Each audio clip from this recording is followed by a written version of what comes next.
प्रत्येक सासूला वाटते लग्न झाल्यापासून माझं पोरगं पार येडं झाले, काय घासले की पोरीनं.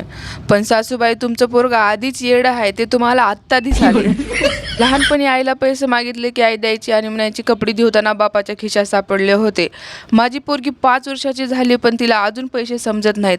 तिलाच काय, मी स्वतः हातात कॅश पैसे कधी बघितले होते हे मलाच आठवत नाही. माझा नवरा चिल्लर पैसे असले तरी कधीच खिशात ठेवत नाही. एवढा चिंगूस आहे की चिल्लर पैसे पण गाडीमध्येच ठेवून येते. माझ्या लेकरांना एवढं समजते की काही पाहिजे असेल की ऑनलाईन ऑर्डर करायचं असते.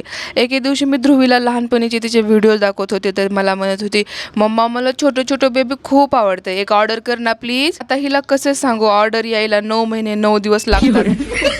प्रत्येक बायकोला माझा नवरा सगळ्यांपेक्षा वेगळा वन वुमन मॅन आहे तोपर्यंतच वाटते जोपर्यंत नवऱ्याचं एखादं लपडं समजत नाही.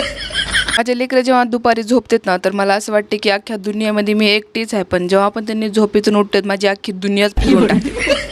माझी पोरगी एवढीशी आहे ना दिसायला, एका दिवस जर मला काही झालं आणि तिचे पप्पा जर झाडून भांडे करत असतील ना तर पप्पाला लगेच म्हणते, पप्पा तुम्ही कशाला भांडे घासायला, ते तर मम्मीचं काम आहे ना. झोपेतून उठलं की पोरगी म्हणाली, मला जेवण नाही करायचे, मला आता पोहे खायचे पोहे खायचे पोहे खायचे. बापाचे नखरे झेलता झेलता माझे नखरे जिराले, आता ह्या लेकरांचे नखरे चालू झाले. जर माझा व्हिडिओ पहिल्यांदा बघत असाल आणि जर आवडला असेल तर तुमच्या मनावर, फॉलो करू वाटलं तर फॉलो करा, नाही तर लाईक करून मग फॉलो करा.